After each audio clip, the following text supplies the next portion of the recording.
Aidez-le, je vous en prie, aidez-le. Mon Dieu! Il nous faut un médecin immédiatement. Le couloir de l'hôpital empestait l'antiseptique et la panique. Un moniteur cardiaque émettait des bips stridents et saccadés tandis qu'un vieil homme gisait immobile sur une civière, sa poitrine se soulevant à peine. Des infirmières se précipitaient, leurs voix se mêlant, leurs mains tremblantes. À quelques pas de là, une jeune femme enceinte, le ventre arrondi, s'effondra sur le sol froid, les larmes ruisselant sur ses joues tandis qu'elle murmurait « S'il vous plaît, pas maintenant ». Soudain, les portes vitrées s'ouvrirent brusquement. Un homme grand et imposant, vêtu d'un costume de prix, fit irruption, son masque d'assurance brisé. Quand il vit l'homme mourant, il se figea, puis tomba à genoux. « Père !» s'écria-t-il, la voix brisée. Et à cet instant, nul ne se doutait que la vie d'un étranger affamé et d'une jeune fille enceinte et pauvre allait tout bouleverser. Avant de commencer, dites-nous d'où vous nous regardez et quelle heure il est chez vous. N'oubliez pas de vous abonner pour découvrir d'autres histoires aussi inspirantes. Beata Abimana se réveilla avant le soleil, comme toujours. La faible lumière qui filtrait à travers la fenêtre entr'ouverte de sa cabane d'une seule pièce lui servait de réveil. Il n'y avait ni électricité pour la réveiller, ni téléphone vibrant sur la table de chevet. Juste le bruit lointain des motos qui démarraient et la douleur familière dans le bas du dos qui lui rappelait que son corps portait un poids trop lourd. Elle se redressa lentement, une main appuyée sur son ventre arrondi. « Doucement, doucement, ma petite », murmura-t-elle en respirant profondément malgré l'inconfort. À 22 ans, Beata avait appris la patience à la dure. Sa chambre était à peine assez grande pour qu'elle puisse y étendre les jambes. Un mince matelas en mousse, taché par des années d'humidité, était posé à même le sol, contre un mur. Dans un coin se trouvait une petite caisse en bois qui servait à la fois de table et de chaise. Suspendue à un clou, sa seule robe présentable, qu'elle gardait précieusement pour les jours où elle devait se montrer présentable devant des clients qui feignaient de ne pas remarquer ses mains tremblantes. Dehors, la ville s'était déjà éveillée. Les rues de Kigali ne dormaient jamais vraiment, mais le matin était le moment le plus authentique de la journée, lorsque les pauvres se hâtaient de s'installer dans leur coin de rue avant que l'occasion ne leur échappe. Beata fouilla dans une petite bourse en tissu noué près de son matelas. Elle comptait les billets du bout des doigts avec précaution, comme si les effleurer risquait de les faire disparaître. 7 $. C'était tout ce qui lui restait. 7 $ pour acheter des fruits. 7 $ pour manger. 7 $ pour survivre jusqu'à l'arrivée du bébé. Elle ferma les yeux un instant, luttant contre la vague de peur familière qui la submergeait. Elle avait appris à ne pas pleurer facilement. Les larmes gaspillaient son énergie, et l'énergie était une chose qu'elle ne pouvait se permettre de perdre. Le père de son enfant lui avait jadis promis un avenir. Au début, il avait été aimable, souriant, plein de projets. Mais le jour où elle lui avait annoncé sa grossesse, son visage avait changé. Sa voix s'est durcie. Une semaine plus tard, il avait disparu, son téléphone muet, sa chambre vide. Ses promesses se sont évaporées comme la brume du matin. Beata ne le poursuivit jamais. Supplier quelqu'un de rester lui paraissait pire que d'être seule. Elle se leva, se lava le visage avec l'eau d'un seau en plastique et noua soigneusement son foulard autour de sa tête. Elle prit alors son panier à moitié vide, attendant d'être rempli, et sortit. Son emplacement se trouvait près d'un carrefour très fréquenté, où les employés de bureau passaient en direction des immeubles de verre qui reflétaient le ciel, mais jamais les gens comme elle. Elle louait cet espace officieusement, payant une petite somme à quiconque menaçait de la faire partir. En milieu de matinée, le soleil tapait déjà fort. Beata disposa des bananes, des oranges et quelques avocats sur une nappe étendue sur le trottoir. Elle souriait quand les gens la regardaient, même s'ils ne lui rendaient pas son sourire. « Des fruits frais » murmura-t-elle. « Très sucrés. » Certains l'ignorèrent. Certains la dévisageaient avec jugement, fixant son ventre. Quelques-uns achetaient quelque chose en glissant des pièces dans sa main sans la regarder. Vers midi, son amie, Nalia Humana, apparut, portant en équilibre sur sa tête un plateau de maïs grillé. « Tu es en avance aujourd'hui » dit Nalia en posant le plateau et en s'essuyant le front. Beata haussa les épaules.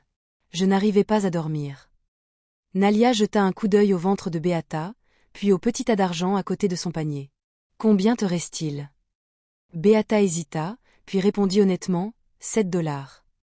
Le visage de Nalia se crispa. « C'est dangereux. Je sais. Tu devrais économiser cet argent, acheter à manger ou le garder pour l'hôpital. » Beata acquiesça, même si elle savait que 7 $ ne suffiraient même pas à couvrir une demi-journée d'hospitalisation en cas de problème.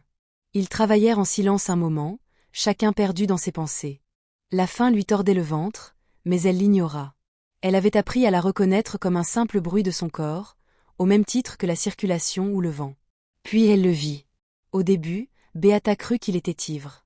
Le vieil homme se tenait à quelques pas de là, titubant légèrement, ses vêtements flottant sur une silhouette autrefois robuste. Sa barbe était grise et hirsute, ses yeux enfoncés mais vifs. Il observait les fruits avec une intensité silencieuse qui lui serra la poitrine. Il fit un pas hésitant en avant. « S'il vous plaît, dit-il d'une voix sèche, juste un peu à manger. » Avant que Beata ne puisse répondre, un homme qui passait par la lança sèchement « Allez-vous-en » et le congédia d'un geste de la main, comme pour chasser une mouche. Le vieil homme tressaillit, mais ne partit pas. Nalia se pencha vers Beata. « Non, » murmura-t-elle d'une voix pressante. « Regarde-le, tu ne sais pas où il est allé, et toi Beata, tu es enceinte. » Beata regarda son panier, les bananes, les oranges. Puis elle regarda les mains du vieil homme. Elle tremblait. « S'il vous plaît » répéta-t-il d'une voix plus douce. « Je n'ai rien mangé depuis hier. » Un nœud se forma dans la poitrine de Beata. Elle connaissait la faim. Elle connaissait cette faiblesse particulière qui fait vaciller le monde et brouille les sons. Elle connaissait aussi la peur du lendemain, la peur de l'accouchement, la peur de ce qui arriverait si ces 7 derniers dollars disparaissaient. Sa main se porta inconsciemment à son ventre. Et si cet argent était tout ce qu'il nous restait? L'avertit une voix intérieure. Une autre voix répondit, tout aussi discrètement. Et si cet homme ne voit pas demain? Elle déglutit difficilement. Combien as-tu? Demanda Nalia, presque suppliante. Pense à ton bébé. Beata prit une lente inspiration. Je pense à mon bébé, dit-elle. Elle prit l'argent. Les yeux du vieil homme s'écarquillèrent légèrement lorsqu'elle choisit des bananes, une orange et une petite bouteille d'eau sur un étal voisin. Elle paya sans compter la monnaie. 7 dollars envolés. Elle lui tendit le repas. Asseyez-vous, dit-elle doucement en désignant le trottoir. Mangez lentement. Le vieil homme la fixait, comme si elle lui avait offert un trésor. Que Dieu vous bénisse, murmura-t-il, les larmes aux yeux. Vous m'avez sauvée. Beata sourit, malgré une sensation d'oppression dans la poitrine. Mange, tout simplement. Tandis qu'il mangeait, elle remarqua la précaution avec laquelle il mâchait, comme s'il craignait de voir la nourriture disparaître. Quand il eut fini, il s'essuya la bouche et regarda son ventre. Quand est-ce que le bébé va arriver? Demanda-t-il. Bientôt, répondit-elle. Très vite, il hocha lentement la tête. Puisse votre enfant ne jamais connaître la faim. Ces mots la hantèrent longtemps après son départ. Ce soir-là, Beata fit ses bagages tôt. Il ne lui restait plus rien à vendre, ni d'argent pour dîner. Ses pas lui paraissaient plus lourds qu'avant en regagnant sa chambre. À l'intérieur, la pièce semblait plus froide que d'habitude. Assise sur le matelas, elle se tenait le ventre, écoutant ses gargouillis. Ça va aller, murmura-t-elle, sans trop savoir qui elle réconfortait. Nous survivrons. Mais à la tombée de la nuit, la faim se faisant plus pressante, la peur s'insinua en elle. Elle avait tout donné à un inconnu. Et le lendemain, elle n'avait rien. La nuit s'écoula lentement pour Beata Abimana. La faim a cette fâcheuse tendance à étirer le temps, transformant les minutes en heures. À chaque fois qu'elle bougeait sur le mince matelas, son ventre se contractait, et le bébé répondait par un mouvement doux mais insistant, comme s'il posait une question à laquelle il ne pouvait répondre. Le matin venu, Beata ne se sentait pas reposée. Elle se sentait vide. Elle se lava le visage, noua son foulard et sortit malgré tout. Rester au lit ne ferait pas apparaître la nourriture. La vie lui avait appris cela. Les rues étaient déjà animées. Les vendeurs criaient leurs prix, les moteurs vrombissaient et la musique s'échappait des boutiques qui vendaient plus d'espoir que de marchandises. Beata passa devant le centre commercial, serrant son panier vide contre elle comme un bouclier. Au carrefour, par habitude, elle étendit son tissu par terre. Il n'y avait pas de fruits à disposer aujourd'hui, ni de couleurs pour attirer les clients. Juste une jeune fille enceinte, assise près d'un tissu vide, espérant qu'on la remarque encore. Nalia arriva peu après, et son visage se crispa d'inquiétude en voyant Beata dénudée. « Tu n'as rien acheté ?» demanda-t-elle doucement. Beata secoua la tête. « Je n'avais plus rien. » Nalia soupira et s'assit à côté d'elle. « Tu n'aurais pas dû tout donner à cet homme. »« Je sais. » Savoir ne remplit pas l'estomac, acquiesça doucement no Beata, mais cela le remplissait.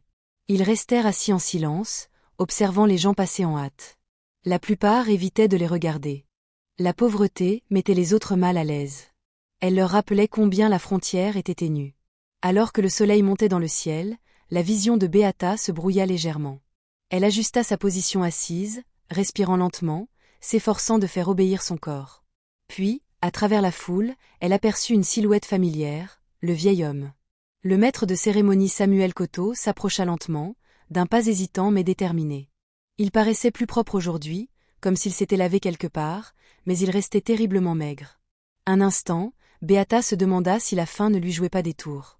Il s'arrêta devant elle et se laissa glisser prudemment au sol. « Je te cherchais, » dit-il. Nalia se raidit. « Pourquoi ?» MC Samuel se tourna poliment vers elle. Pour la remercier encore une fois. Il plongea la main dans sa poche et en sortit un petit morceau de pain plié, à peine plus qu'une croûte. « C'est tout ce que j'ai, » dit-il en tendant le pain à Beata. « S'il te plaît, mange. » Beata fixa le pain du regard. Elle secoua aussitôt la tête. « Non, tu en as plus besoin que moi. »« Tu portes la vie en toi, » répondit-il doucement. « Je ne porte que mon passé. » Nalia se leva brusquement. « On n'a pas besoin de ça, » lança-t-elle sèchement. « Tu lui as déjà pris le peu qu'elle possédait. » MC Samuel ne réagit pas avec colère. Il se contenta d'acquiescer lentement. « Je comprends, » dit-il. « Je ne vous dérangerai pas. » Il déposa le pain par terre entre eux et se leva. « Dieu voit, » ajouta-t-il doucement, même quand les hommes ne voient pas, puis il s'éloigna. Beata ressentit une étrange douleur dans sa poitrine. Non pas de la culpabilité, mais plutôt une forme de tristesse mêlée de respect. Elle le regarda disparaître dans la foule, ignorant que ce serait la dernière fois qu'elle le verrait debout. À midi, la chaleur devint insupportable. Beata avait un mal de tête terrible et la sueur imprégnait ses vêtements. Nalia insistait pour qu'elle se repose, mais c'était impossible, la peur lui serrait l'estomac. « Je crois que je devrais rentrer », finit par dire Beata d'une voix faible. Nalia acquiesça. « Je vais t'accompagner. » Elle n'avait pas fait beaucoup de chemin lorsque les jambes de Beata fléchirent. Le monde bascula violemment, les sons s'étirèrent et se tordirent. Elle sentit les bras de Nalia la gripper au moment précis où le trottoir se précipitait vers elle. Beata Nalia cria « Reste avec moi ». Les gens se rassemblèrent, curieux mais hésitants. Personne ne voulait prendre de responsabilité. « Je ne peux pas », murmura Beata, le ventre serré par une douleur lancinante et profonde. La peur l'envahit. « C'est trop tôt », pensa-t-elle désespérément. « C'est trop tôt. » Un motard qui passait par là hésita, puis s'avança. « Elle a besoin d'un hôpital, » dit-il. Nalia leva les yeux, la panique se lisant dans son regard. « Aidez-nous, s'il vous plaît. » Ils ont délicatement installé Beata à l'arrière de la moto, Nalia la soutenant par derrière et lui murmurant des prières à l'oreille tandis que la ville défilait à toute vitesse. À l'hôpital, c'était le chaos. La salle d'attente était bondée. Les gens étaient assis par terre sur des bancs, adossés au mur. L'air vibrait de tout, de cris et d'un espoir épuisé. Un agent de sécurité leva la main. « Qu'y a-t-il » ? « Elle est enceinte », répondit Nalia rapidement. Elle s'effondra. Beata a à peine senti qu'on la soulevait sur une civière, à peine les roues roulaient sous elle. La douleur et la faim s'entremêlaient, au point qu'elle ne pouvait plus les distinguer. Dans une autre aile du même hôpital, hors de la vue de Beata Mzé, Samuel Coteau était allongé sur un banc devant les urgences. Sa respiration était superficielle. Sa poitrine le brûlait. Chaque inspiration lui donnait l'impression d'aspirer de l'air à travers de l'eau. Il avait tenté de fuir la douleur comme toujours, mais cette fois, son corps refusa. Une infirmière s'agenouilla près de lui. « Monsieur, vous m'entendez » Il hocha faiblement la tête. « As-tu de la famille, Mzé » Samuel ferma les yeux. Des images lui traversèrent l'esprit, une version plus jeune de lui-même, fort et plein d'espoir. Un petit garçon lui tenant la main. Des promesses murmurées sous un toit qui fuit. « Oui » murmura-t-il. « Un fils. Avez-vous son numéro » Sa main tremblante se glissa dans sa poche. De retour à la maternité, Beata poussa un cri lorsqu'une nouvelle vague de douleur la submergea. Le docteur Emmanuel Okello se pencha sur elle, calme mais concentré. « Vous êtes déshydratée et malnutrie, » dit-il doucement. « Nous devons vous stabiliser. »« C'est mon bébé ?» demanda Beata, la voix brisée. « On fait tout notre possible. » Des larmes coulaient sur ses tempes et se mêlaient à ses cheveux. « Je ne voulais pas que ça arrive, » murmura-t-elle. « Je voulais simplement aider quelqu'un. » Le docteur Okello marqua une pause, son regard s'adoucissant. « La gentillesse n'est jamais sans conséquence, » dit-il doucement. « Mais cela reste important. » Aux urgences, un téléphone sonna. Mzé Samuel le porta péniblement à son oreille. « Robert » dit-il d'une voix faible. « C'est moi. » À l'autre bout du fil, un silence pesant s'installa. « Je suis à l'hôpital », poursuivit Mzé Samuel, « si vous vous souvenez encore où je suis. » La communication fut coupée. Deux vies, l'une naissante, l'autre s'éteignant, étaient désormais liées par les mêmes murs. Et ni Beata ni Robert Coteau ne comprenaient encore à quel point ils étaient proches.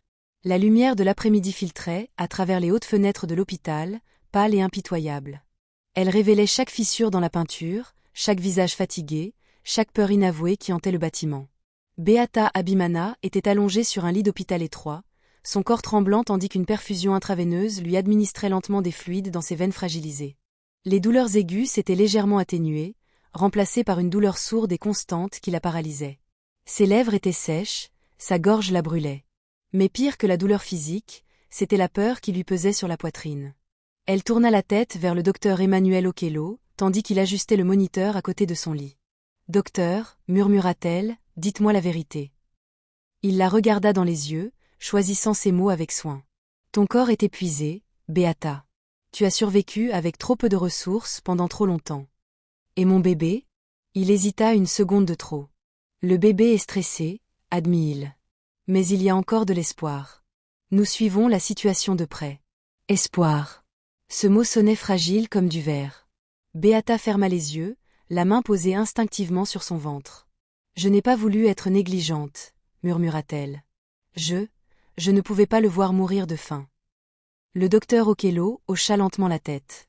Parfois, les cœurs les plus généreux portent les fardeaux les plus lourds. À l'extérieur du service, Nalia Ouimana faisait les 100 pas, les bras croisés sur la poitrine. La culpabilité la rongeait à chaque pas. « Si seulement j'avais partagé ma nourriture, » murmura-t-elle. « Si seulement je l'avais arrêté. » Une infirmière est sortie un instant. « Son état est stable pour le moment, » a-t-elle dit, « mais elle a besoin de repos et de nourriture. » Nalia a dégluti difficilement. « Elle n'a pas de famille, » dit-elle doucement. « Il n'y a que nous. » L'infirmière soupira, un soupir lourd de familiarité. « Nous en voyons beaucoup comme elle. » Dans un autre couloir, séparés par des murs mais unis par le destin, Mzé Samuel Kato gisait sur une civière, un masque à oxygène pressé contre son visage. Sa respiration était légèrement saccadée, chaque inspiration une petite victoire, chaque expiration une reddition. Une infirmière prit son pouls. « Sa tension est basse, » dit-elle. « Il faut l'emmener aux urgences. » Tandis qu'on le transportait, ses yeux s'ouvrirent en papillonnant. À travers le brouillard de la douleur, il aperçut des blouses blanches, entendit des pas précipités et sentit la peur lui serrer le cœur. « Je ne veux pas mourir seul, » murmura-t-il. L'infirmière se pencha plus près. « Nous sommes là. » Mzé Samuel secoua faiblement la tête. « J'ai appelé mon fils, » dit-il. « Il arrive. » Elle hocha la tête, ne sachant si elle devait le croire. À l'autre bout de la ville, Robert Cato restait figé au volant de sa voiture, le téléphone toujours collé à l'oreille bien après la fin de l'appel. « Père !» Ce mot résonna douloureusement dans son esprit. Pendant des années, Robert avait enfoui cette partie de sa vie sous des réunions, des contrats et des projets d'expansion. Il s'était persuadé que son père avait choisi sa propre voie, que la distance était inévitable, que le succès exigeait des sacrifices. Mais à présent, des images qu'il avait refoulées lui revinrent en mémoire.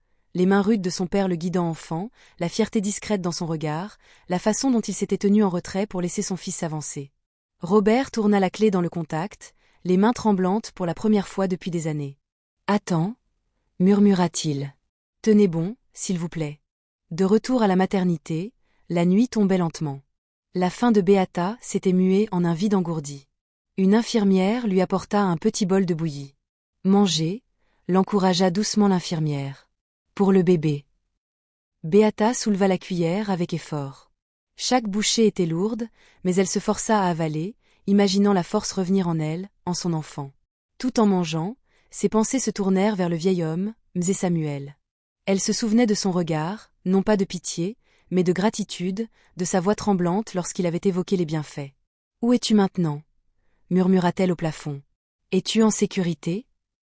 Elle ignorait qu'à quelques couloirs de là, il luttait pour chaque respiration. Aux urgences, les alarmes bipaient doucement tandis que l'état de Mzé Samuel s'aggravait. Sa conscience s'estompait, ses souvenirs lui échappant comme du sable entre les doigts. Il revoyait sa femme Esther sourire tendrement dans leur ancienne cuisine. « Tu as fait de ton mieux » sembla-t-elle dire. « Je l'espère » murmura-t-il. Une infirmière entra précipitamment. Son fils est là, dit-elle d'une voix pressante. Quelques instants plus tard, Robert Coteau fit irruption. La vue de son père sur la civière le bouleversa profondément. L'homme qui avait jadis paru inébranlable semblait désormais d'une fragilité extrême. La voix du père Robert se brisa lorsqu'il atteignit le chevet du lit. Mzé Samuel ouvrit lentement les yeux. Robert. Il respira. Un léger sourire effleura ses lèvres. Tu es venu. Robert lui saisit la main, la serrant si fort que refuser de la lâcher pouvait changer le destin. Je suis là, dit-il. Me voilà. Les larmes coulaient librement sur son visage, sans retenue, sans honte. J'aurais dû venir plus tôt, murmura Robert. J'aurais dû te chercher. Mzé Samuel lui serra faiblement la main. La vie nous a menés sur des chemins différents, murmura-t-il. Mais tu es là. Cela suffit. Les machines bourdonnaient autour d'eux, témoins indifférents de retrouvailles empreintes de regrets et d'amour. Dans la maternité, Beata eut soudain un hoquet de douleur, une vive sensation la traversant. Le moniteur s'affola. Le docteur Okello accourut à son chevet. Doucement, dit-il d'un ton ferme. Respire avec moi. J'ai peur, pleura Beata. S'il te plaît. J'ai peur, je sais, répondit-il. Mais tu n'es pas seule, dit-elle en agrippant sa manche. S'il m'arrive quelque chose, prenez soin de mon bébé. Le docteur Okello soutint son regard. Nous faisons tout notre possible. La nuit était désormais tombée, enveloppant l'hôpital d'ombres seulement troublées par les néons. 2 chambres, 2 combats, 2 âmes suspendues entre désespoir et espoir. Robert était assis près de son père, refusant de partir. Il observait chaque respiration de Mzé Samuel, comptant ses souffles comme des prières. De l'autre côté du couloir, Beata, somnolente, murmurait des promesses à celui qui connaissait la vie. Nul ne se doutait que leur chemin, déjà croisé par $7 et un simple geste de bonté, allait se croiser à nouveau d'une manière inimaginable. Alors que l'horloge de l'hôpital approchait de minuit, le destin attendait patiemment, prêt à révéler le véritable prix et la véritable récompense de la compassion. Le matin arriva sans pitié. Les néons de l'hôpital ne faiblirent jamais, mais Beata Abimana sut que le jour se levait au changement de bruit, au bruit des nouveaux patients, aux voix fatiguées des infirmières qui commençaient leur long service, au bruit lointain de la circulation qui se rapprochait. Son corps lui paraissait lourd, comme si la gravité s'était intensifiée du jour au lendemain. Elle ouvrit lentement les yeux et fixa le plafond fissuré au-dessus de son lit. Un instant, elle oublia où elle se trouvait. Puis, une douleur sourde dans son ventre lui rappela tout d'un coup la faim, le malaise, la peur. Une infirmière remarqua qu'elle bougeait et s'approcha. « Tu es réveillée ?» dit-elle doucement. « Comment te sens-tu » Beata tenta de répondre, mais sa gorge se serra. Elle déglutit. « Faible » murmura-t-elle. « C'est normal » répondit l'infirmière. « Vous êtes malnutrie depuis un certain temps. » Beata tourna légèrement la tête. « Mon bébé. » L'infirmière marqua une pause, consultant le dossier. « Le bébé tient encore le coup, » dit-elle prudemment. « Mais vous devez manger. Vous devez vous reposer. » Elle s'accrocha. Beata ferma de nouveau les yeux. Elle avait passé toute sa grossesse à s'accrocher à l'espoir, à la foi, à la conviction que faire le bien la protégerait d'une manière ou d'une autre. À présent, elle n'en était plus si sûre. Plus tard dans la matinée, Nalia Huimana se glissa discrètement dans la chambre. Ses yeux étaient rouges, comme si elle n'avait pas dormi. « Tu m'as fait peur » dit Nalia en forçant un sourire et en rapprochant une chaise. « J'ai cru que j'allais te perdre. » Beata tendit faiblement la main et la serra. « Je suis désolée. »« Tu n'as pas à t'excuser, » répondit rapidement Nalia. « J'aurais dû t'aider davantage. J'aurais dû partager ce que j'avais. » Beata secoua la tête. « On essaie tous de survivre. » Nalia hésita, puis parla doucement. « Maman Chantal est venue te chercher hier soir. » Le cœur de Beata se serra. Qu'a-t-elle dit ? Elle a dit que tes affaires étaient dehors. Elle a dit que tu ne pouvais plus rester là. Ces mots ont blessé Beata plus profondément qu'elle ne l'avait imaginé. Pas de chambre. Pas de lit.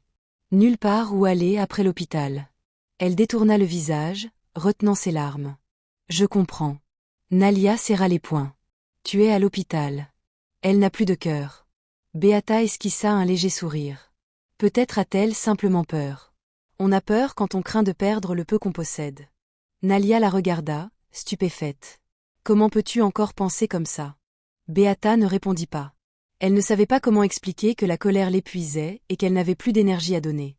De l'autre côté de l'hôpital, dans une chambre plus calme et plus surveillée, Robert Cato était assis au chevet de son père. Sous les fins draps blancs, M. Samuel Cateau paraissait plus frêle que jamais. Sa respiration était laborieuse, chaque inspiration un véritable combat qui serrait la poitrine de Robert. Le médecin s'adressa doucement à Robert à l'extérieur de la chambre. Il est très faible.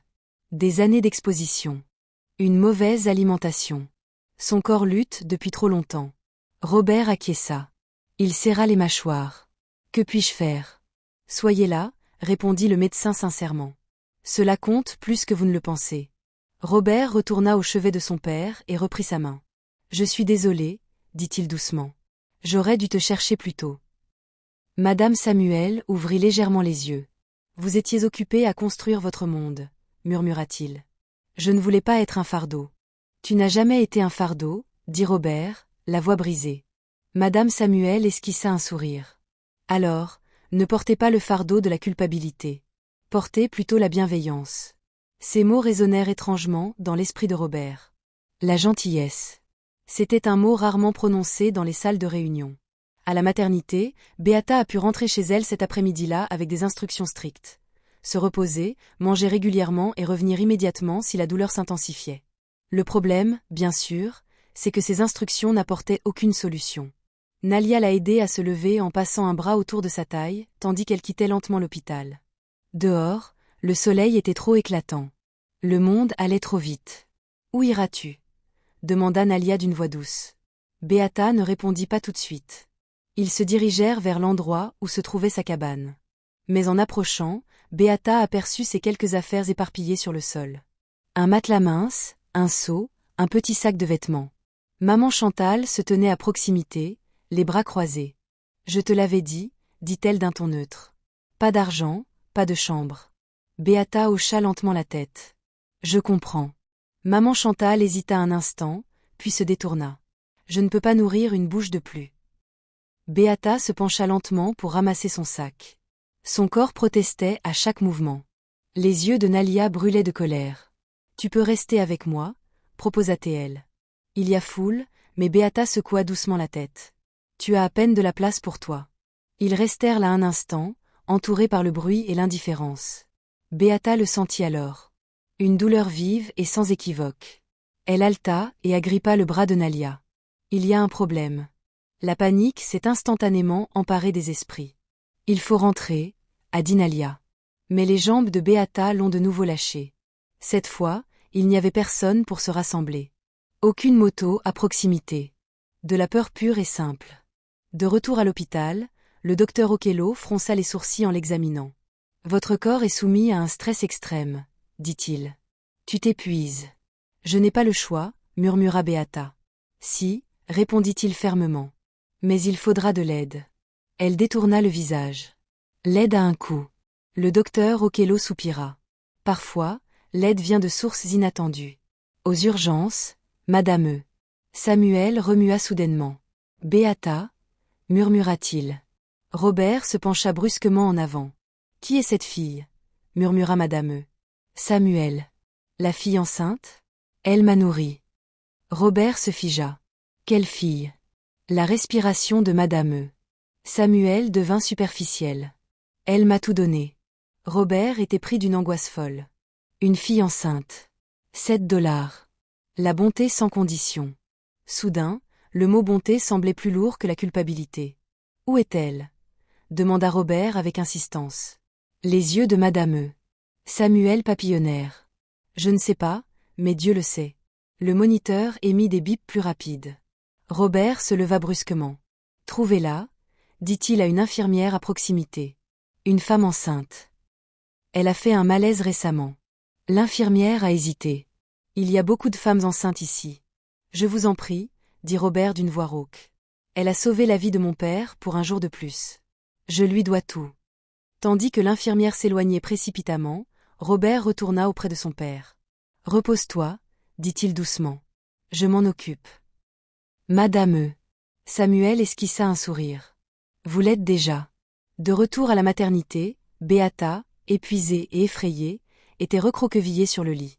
Elle avait donné ses 7 derniers $. Elle avait perdu sa maison. Elle n'avait plus rien à offrir. Et pourtant, au fond d'elle-même, une petite voix murmurait encore que la bonté n'était jamais vraiment vaine. Elle l'ignorait encore, mais le prix de sa compassion allait bientôt lui être rendu au-delà de toute imagination. La nuit enveloppait l'hôpital comme un lourd voile, pesant sur chaque chambre, chaque souffle, chaque peur qui refusait de dormir. Beata Abmena, allongée, restait éveillée, fixant le rideau bleu pâle qui séparait son lit du reste de la salle. Son corps la faisait souffrir à des endroits insoupçonnés. Chaque mouvement du bébé, en elle lui procurait à la fois réconfort et terreur. Elle était toujours là. Mais pour combien de temps le docteur Emmanuel Ochello lui avait-il ordonné de rester en observation cette nuit-là? Ce n'était pas une simple suggestion. Sa tension était instable, son corps affaibli par des semaines de faim et de stress. Pourtant, Beata refusait de trouver le repos. Où irait-elle demain? Ses affaires avaient disparu. Sa chambre avait disparu. Elle n'avait plus un sou. Même Nalia, si gentille soit-elle, était au bord du désespoir. Beata posa les deux mains sur son ventre. « Je suis désolée, » murmura-t-elle. « Je voulais te donner un meilleur départ. » Le bébé répondit par un léger coup de pied, doux mais ferme, comme s'il refusait ses excuses. De l'autre côté de l'hôpital, Robert Coteau se tenait dans le couloir, le téléphone collé à l'oreille. « Retrouvez-la » répéta-t-il d'une voix basse mais pressante. « Une femme enceinte qui s'est effondrée aujourd'hui, elle a aidé mon père. » « Je vérifie les dossiers d'admission » répondit un membre du personnel à l'autre bout du fil. « Il y en a plusieurs, s'il vous plaît » interrompit Robert, incapable de dissimuler sa tension. « Le temps presse. » Il raccrocha et s'appuya contre le mur en se massant les tempes. Pour la première fois depuis des années, ni l'argent, ni une signature, ni aucune influence ne lui semblait assez puissant. Tout son succès lui paraissait soudain dérisoire. Aux urgences, l'état de Mzé Samuel Coteau s'aggrava. Les appareils autour de son lit bipaient avec une insistance croissante, comme pour l'inciter à lutter davantage. Sa respiration était désormais superficielle, sa peau pâle sous son teint sombre. Robert revint à ses côtés et reprit la main de son père. « Je suis là, » murmura-t-il. « Tu n'es pas seul. » Les yeux de Mzé Samuel s'ouvrirent un instant. « Elle avait faim aussi, » murmura-t-il, « mais elle m'a nourri. » Robert déglutit difficilement. « Je sais, promettez-le-moi, Mzé Samuel, » poursuivit-il d'une voix faible. « Promettez-moi que vous l'aiderez. » Robert lui serra la main. « Je te le promets. » Ce n'était pas une promesse faite à la légère. De retour à la maternité, Beata eut soudain un hoquet de douleur, une vive douleur lui déchirant le ventre. Elle poussa un cri involontaire, s'agrippant au bar du lit, tandis que son corps se tendait. Une infirmière accourut. « Que se passe-t-il » ? « Je ne sais pas, » répondit Beata entre ses dents serrées. « Ça fait mal. Ça fait plus mal qu'avant. » L'infirmière vérifia le moniteur, son visage se crispant. Le docteur Ochello arriva en quelques secondes, son calme apparent masquant l'urgence de la situation. « Beata, écoutez-moi, » dit-il fermement. « Vous avez des contractions précoces. » La peur l'envahit instantanément. « Non, c'est trop tôt. Nous allons faire tout notre possible, » répondit-il. « Mais votre corps est soumis à un stress extrême, » dit-elle en secouant frénétiquement la tête. « S'il vous plaît, sauvez mon bébé. » « Nous essayons, » dit-il doucement, « mais vous devez rester calme. » Calme. Ce mot sonna cruellement. La douleur la submergea à nouveau, plus forte cette fois, lui coupant le souffle. Des larmes coulaient sur son visage, tandis qu'elle luttait non seulement contre la douleur, mais aussi contre un profond sentiment d'échec. Elle avait essayé d'être forte, elle avait essayé d'être bienveillante, et maintenant, tout lui échappait. Au même moment, aux urgences, les alarmes retentirent soudainement. Une infirmière a crié, « Il est en train de faire un malaise. » Robert s'est redressé d'un bond, tandis que médecins et infirmières s'affairaient autour du lit de son père. On l'a écarté doucement mais fermement, tandis que des mains s'activaient, des voix claires et précises résonnaient. La pièce s'est emplie d'un chaos maîtrisé. Robert resta figé, impuissant, tandis que la vie de son père vacillait au bord du silence. « Ne pars pas, » murmura-t-il. « S'il te plaît, ne pars pas encore. » Les minutes s'étiraient comme des heures. Finalement, l'écran se stabilisa légèrement. Un soupir de soulagement se fit entendre dans la pièce. Le docteur Ochello sortit de la chambre de Beata à ce moment précis, essuyant la sueur de son front. Son regard croisa celui de Robert par hasard, alors qu'il s'éloignait à toute vitesse dans le couloir. Robert hésita, puis fit un pas en avant. « Docteur, » demanda-t-il, « y a-t-il des femmes enceintes qui se sont effondrées aujourd'hui ?» Le docteur Ochello marqua une pause, l'observant attentivement. « Oui, » répondit-il lentement. « Mais enfin, mon père » s'exclama Robert d'une voix rauque. « Elle l'a aidé. Elle lui a donné à manger alors qu'il mourait de faim. Une lueur de compréhension traversa le visage du médecin. Elle est en danger, a déclaré honnêtement le docteur Okello. Toutes les deux le sont. Robert n'a pas hésité. Emmenez-moi à elle. Dans la maternité, Beata poussa un nouveau cri, la voix rauque, à bout de force. J'ai peur, sanglota-t-elle. Je ne veux pas mourir. Le docteur Okello se pencha vers moi. Vous n'allez pas mourir, dit-il fermement, bien que la peur lui étreignît la poitrine. Reste avec moi. Le rideau s'ouvrit brusquement. Beata tourna faiblement la tête, s'attendant à voir une autre infirmière. Au lieu de cela, elle aperçut un homme de grande taille, vêtu d'un costume coûteux, debout à l'entrée de la chambre, le visage crispé par l'émotion. Un instant, elle crut halluciner. Robert s'arrêta à quelques pas de son lit. C'était elle, la jeune fille. Celle dont son père avait parlé avec gratitude et admiration. Son visage paraissait incroyablement petit sur les draps blancs. Ses yeux pâles étaient cernés d'épuisement et de peur. C'est elle, dit doucement le docteur Okello. La gorge de Robert se serra. Beata eut du mal à se redresser. Je suis désolée, murmura-t-elle machinalement, sans même savoir pourquoi. Je ne voulais pas causer de problème. Robert secoua la tête, incapable de parler pendant un instant. Vous avez sauvé mon père, dit-il finalement, la voix brisée. Vous l'avez sauvé quand personne d'autre ne l'aurait fait. Beata fronça faiblement les sourcils. Il avait faim. Ces $7, poursuivit Robert, représentaient tout pour lui, et pour moi. Elle secoua légèrement la tête. Ce n'était rien. Robert fit un pas de plus. C'était tout simplement incroyable. Une autre contraction la traversa, brisant l'instant. Elle hurla, se tenant le ventre tandis que le moniteur s'affolait. Le docteur Okello s'est immédiatement mis au travail. Nous devons nous préparer, a-t-il déclaré avec urgence. Maintenant.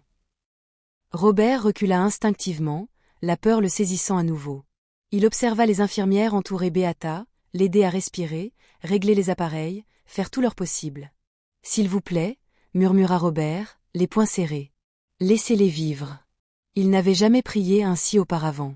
À l'extérieur du service, Nalia arriva, les yeux haletants, écarquillés de panique. Beata, Robert se tourna vers elle. Elle est à l'intérieur, dit-il doucement. Ils font de leur mieux. Nalia le regarda avec méfiance. Qui êtes-vous ? Demanda-t-elle. Un homme qui lui doit plus qu'il ne pourra jamais rembourser, répondit Robert. Les heures passèrent. La nuit s'épaississait. Deux vies ne tenaient qu'à un fil. Enfin, juste avant l'aube, un cri de bébé déchira l'air, faible mais indubitablement vivant.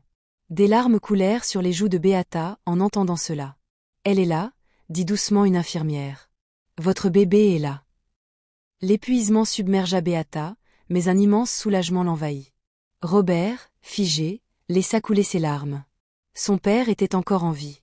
L'enfant était vivant. Tout cela parce qu'une jeune fille enceinte et pauvre avait choisi la bonté plutôt que la peur. Et tandis que les premières lueurs du jour filtraient à travers les fenêtres, Robert Coteau comprit quelque chose qui allait le changer à jamais. La richesse pouvait acheter bien des choses, mais jamais un cœur comme le sien. L'aube arriva silencieusement, comme si elle craignait de troubler le fragile miracle qu'elle découvrait à l'intérieur de l'hôpital. Dehors, le ciel passa d'un bleu profond à un gris pâle, et de fins rayons de lumière filtrèrent à travers les hautes fenêtres, effleurant le sol comme des doigts hésitants.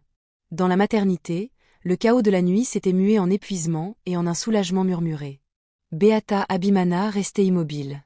Son corps vidait son esprit, flottant entre douleur et paix. Ses bras lui paraissaient vides, tandis que son cœur débordait d'une joie immense.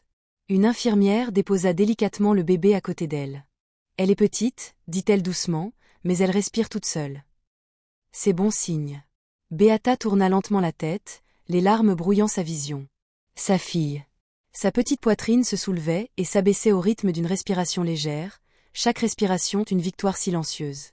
Beata tendit la main, les doigts tremblants, craignant qu'un simple contact ne la fasse disparaître. « Bonjour » murmura-t-elle. « Tu es si forte. » Le bébé répondit par un faible son, à peine plus qu'un souffle, mais cela suffit à briser Beata. Elle sanglota en silence, ses larmes imbibant l'oreiller sous sa tête. De l'autre côté du service, le docteur Emmanuel Okello observait la scène avec un mélange de soulagement et d'inquiétude. « Elle a besoin de repos » dit-il à l'infirmière, et de nourriture, une vraie nourriture. L'infirmière acquiesça. Nous ferons ce que nous pourrons.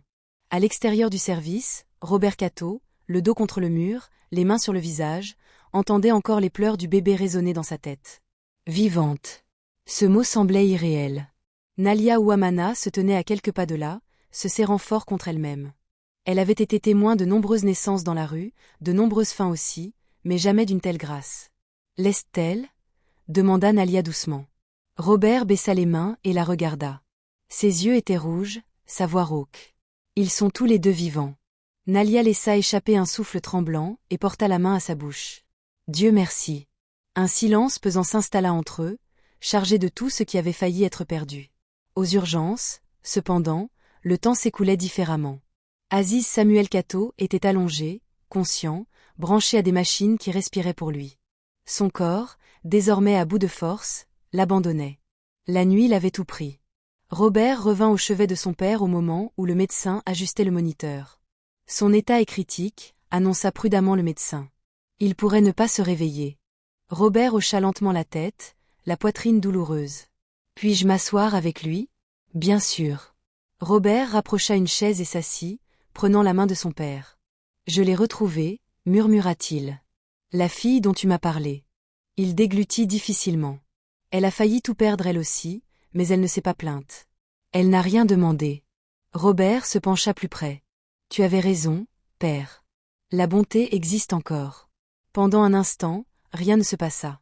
Puis les doigts d'Aziz Samuel tressaillirent légèrement. Robert se figea. Père, murmura-t-il d'une voix pressante. Aziz. Les yeux de Samuel s'ouvrirent, d'abord vagues, puis se posèrent lentement sur le visage de son fils. Tu es encore là ? Murmura-t-il. Oui, répondit Robert d'une voix tremblante. Je ne vais nulle part. Un léger sourire se dessina sur les lèvres de Missy Samuel. Bien. Robert se pencha plus près. Elle a survécu, dit-il, la fillette et son bébé. Un soulagement immense illumina le visage du vieil homme, tel un dernier lever de soleil.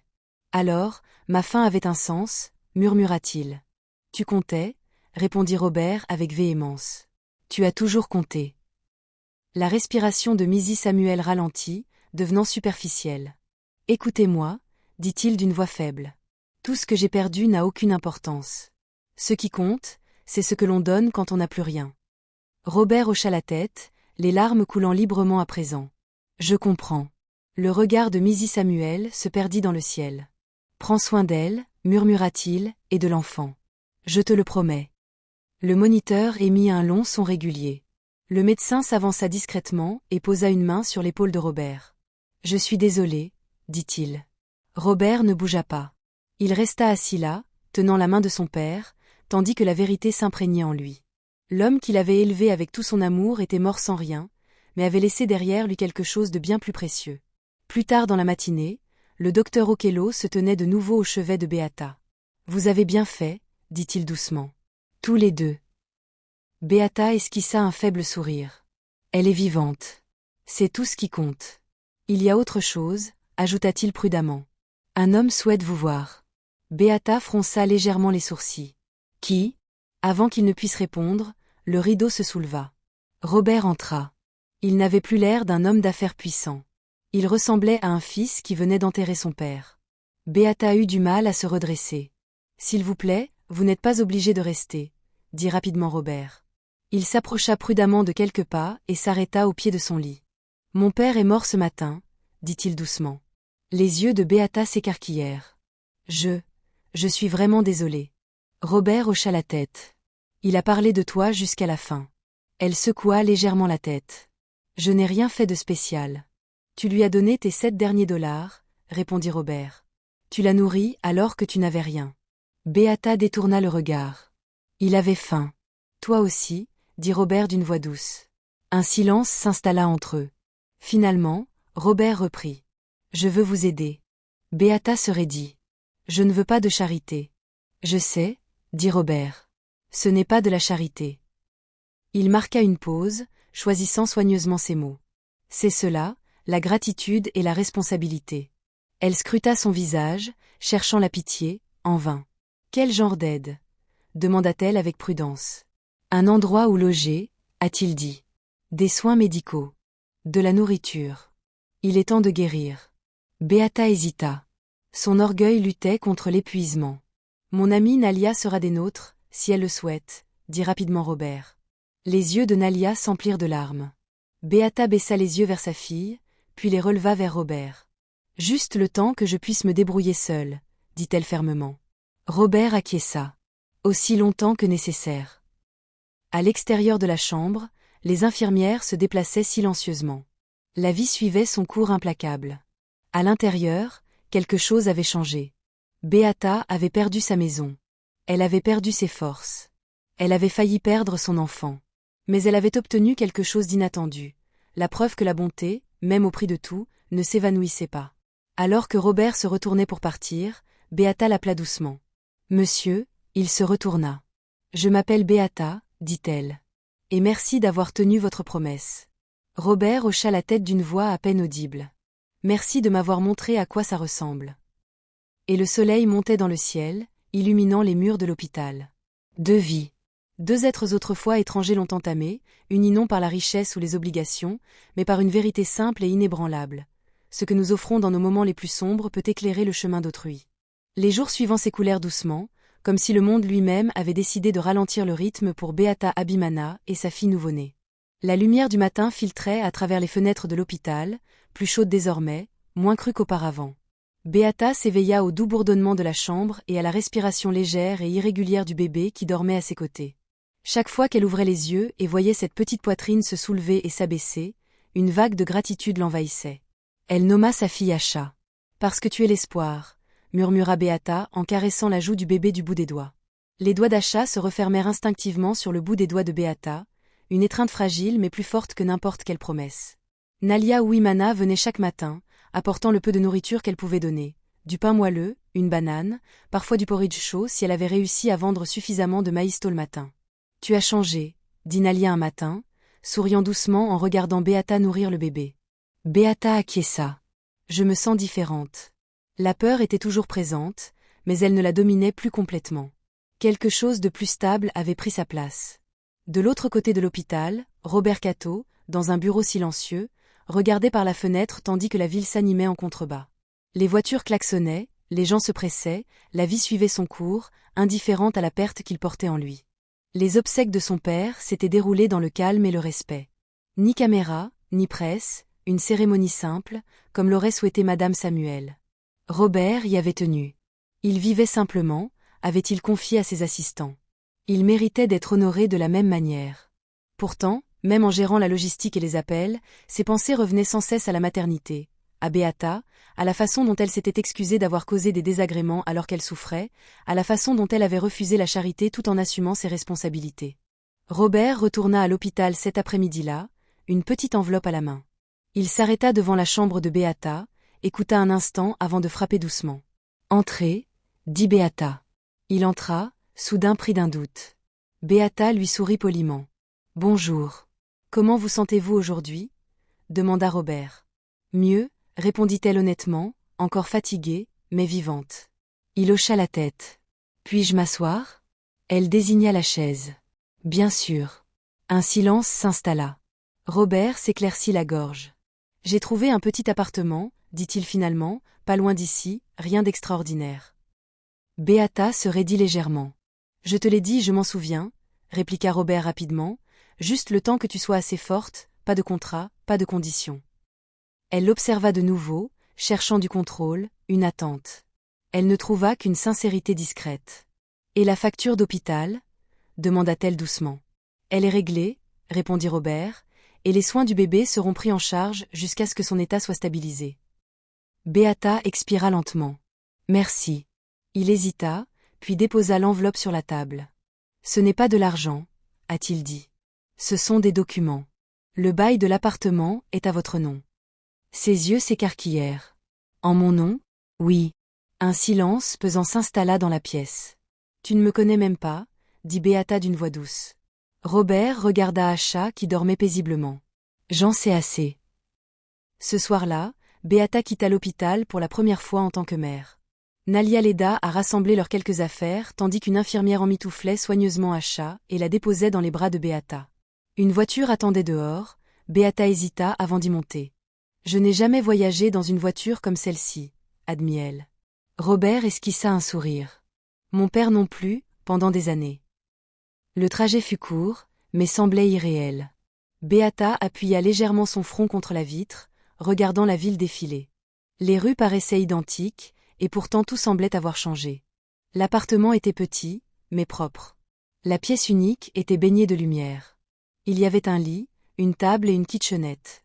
Rien de luxueux, juste ce qu'il faut.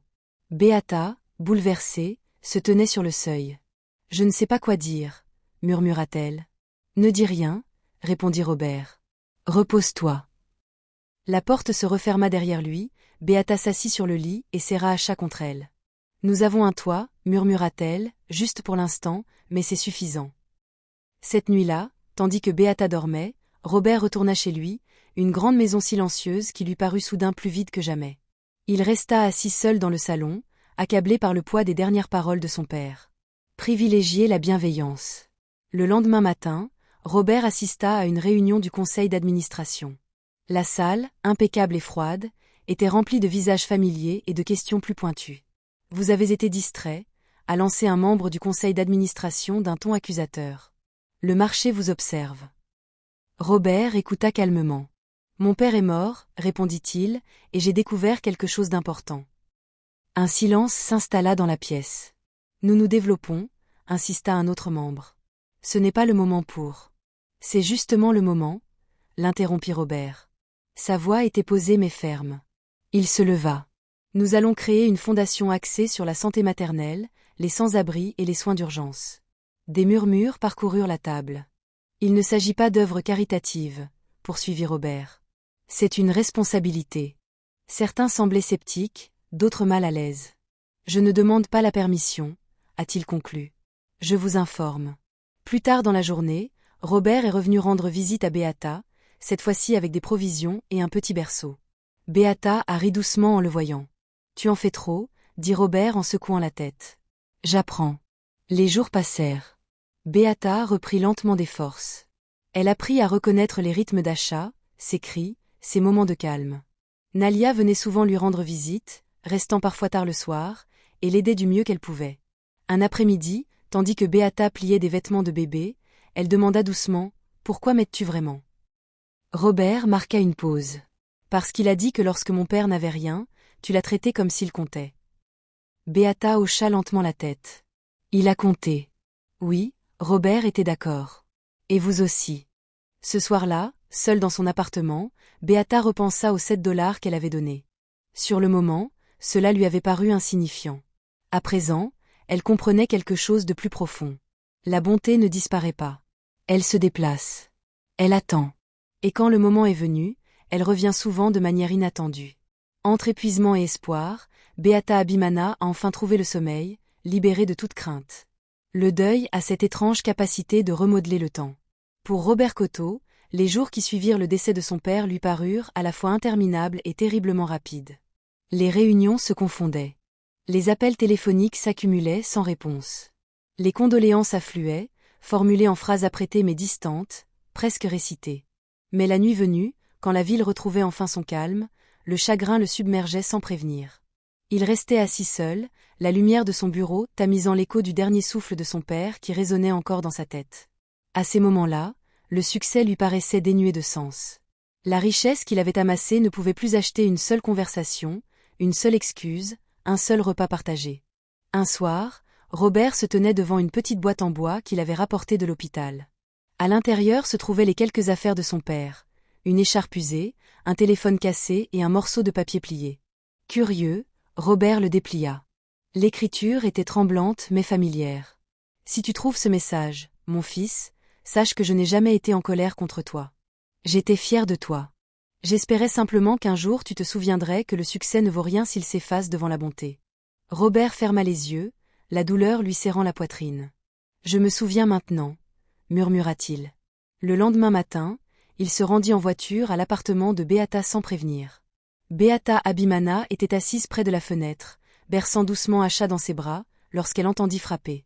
Elle ouvrit la porte avec précaution et sourit en voyant Robert. « Tu n'étais pas obligé de venir si tôt, » dit-elle. « J'en avais besoin, » répondit-il. Il entra, jetant un coup d'œil à la pièce modeste. C'était propre, calme, empli d'une sérénité rare et précieuse. « Comment va-t-elle » demanda-t-il en désignant le bébé d'un signe de tête. Beata sourit à sa fille. Fort, affamé, bruyant. Robert laissa échapper un petit rire, un son qui le surprit lui-même. Ils étaient assis à la petite table, parlant à voix basse pour ne pas réveiller Acha. « Pourriez-vous me raconter le jour où vous avez rencontré mon père » demanda Robert après un silence. Beata hésita, puis acquiesça. Il se tenait près de mon étal de fruits, commença-t-elle. Il avait l'air fatigué, affamé. On lui a dit de partir. Elle s'arrêta, se souvenant de la peur qui lui avait noué l'estomac ce jour-là. Je n'avais que $7, poursuivit-elle. C'était tout. Je savais que je ne devais pas les donner, mais je ne pouvais pas l'ignorer. Robert écouta sans l'interrompre.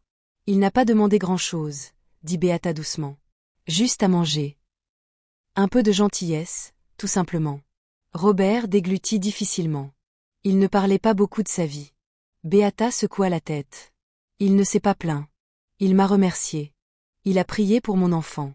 Un silence pesant s'installa dans la pièce. Cette prière m'a sauvé, ajouta Beata à voix basse. Robert se laissa aller en arrière, fixant le plafond. J'ai passé des années à courir après la croissance, l'expansion, les chiffres. Il la regarda, et en un instant, tu nous as appris, à mon père et à moi, ce qui compte vraiment.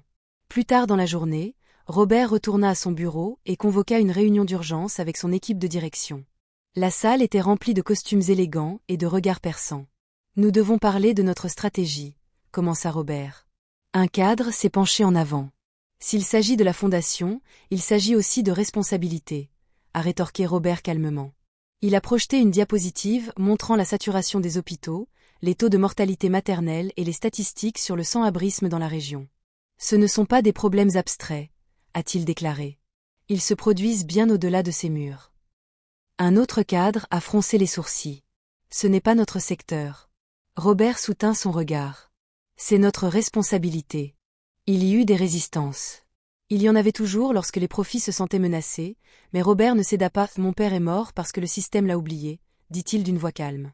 Je n'oublierai pas les autres de la même manière. La réunion s'est terminée sans accord total, mais dans un climat de compréhension. Ce soir-là, Beata reçut une visite inattendue. Maman Chantal Mukamana se tenait maladroitement sur le seuil, son expression habituellement sévère remplacée par un malaise palpable. « J'ai entendu dire que tu as accouché », dit-elle d'un ton sec.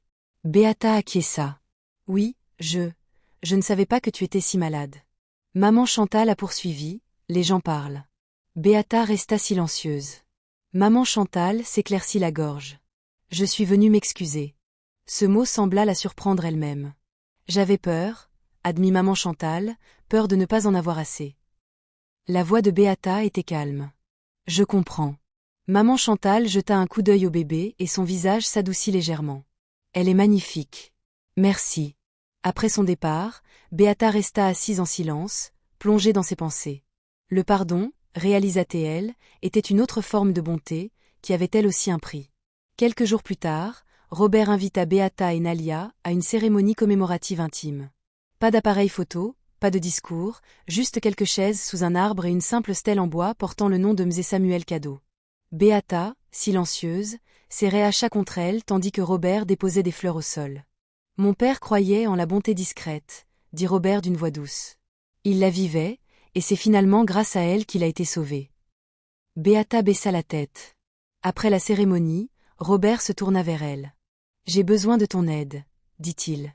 Elle leva les yeux, surprise. « Comment vous aider ?»« Grâce à la fondation, » répondit-il. « J'ai besoin de quelqu'un qui comprenne la réalité non pas à travers des rapports, mais par l'expérience. » Beata hésita. « Je n'ai ni instruction ni expérience. »« Toi, tu as la sagesse, » dit Robert, et l'honnêteté.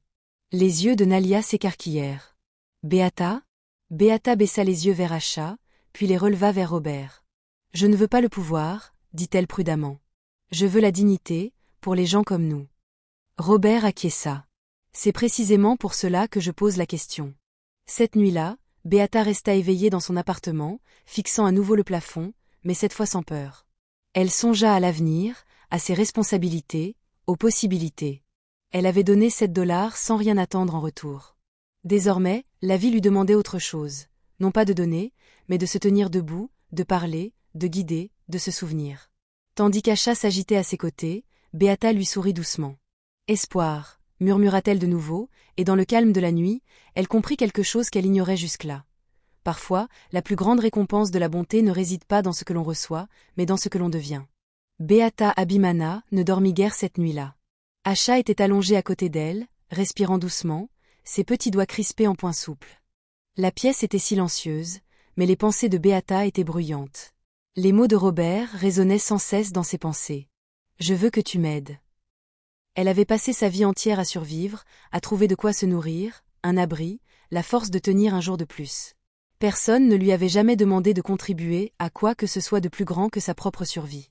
À présent, on l'invitait à prendre part à quelque chose qui lui paraissait bien plus vaste que ses peurs. Tandis que les premières lueurs du jour filtraient à travers les rideaux, Beata se redressa lentement et regarda sa fille. « Qu'en penses-tu » murmura-t-elle. « Sommes-nous prêtes » Asha se décala, laissant échapper un petit son qui ressemblait presque à un soupir. Beata esquissa un sourire. « Je prends cela pour un oui. » Plus tard dans la matinée, Robert Coteau arriva avec un chauffeur, sans convoi ni assistant à sa suite, il était seul. Il frappa légèrement. Beata ouvrit la porte. Asha lui donna une tape amicale sur la poitrine. « Tu es arrivé tôt » dit Beata. Robert acquiesça. « Je ne voulais pas te brusquer, mais je ne voulais pas non plus que tu te sentes seul face à cette décision. » Ils s'assirent de nouveau à la petite table, la lumière du soleil inondant la pièce. « Je tiens à être claire » commença Beata. « Je ne serai pas un symbole. Je ne resterai pas les bras croisés pendant que d'autres prennent des décisions. » Robert esquissa un sourire. « Je ne te respecterais pas si tu faisais ça. » Elle prit une profonde inspiration. « Je ne veux pas qu'on aide les gens d'une manière qui les humilie. »« Je suis d'accord, » répondit Robert aussitôt. « Mon père détestait la pitié. Il voulait de la dignité. » Beata acquiesça. « Alors je vous aiderai, mais seulement si nous faisons les choses correctement. » Robert tendit la main par-dessus la table, non pas comme un homme d'affaires concluant un marché, mais comme un homme demandant la confiance. Beata hésita un instant avant de la prendre. Cet après-midi-là, le monde de Beata bascula à nouveau. Robert l'emmena dans un bureau modeste, non pas dans l'imposant siège social de Cato Global, mais dans un petit immeuble près de l'hôpital. « Ce sera le premier bureau de la fondation », expliqua Robert. « Accessible. Visible. » Beata regarda autour d'elle. Les murs étaient nus, le mobilier simple. « C'est parfait », dit-elle. Ils rencontrèrent une petite équipe de travailleurs sociaux, une infirmière, un conseiller juridique, des personnes qui parlaient peu et écoutaient beaucoup.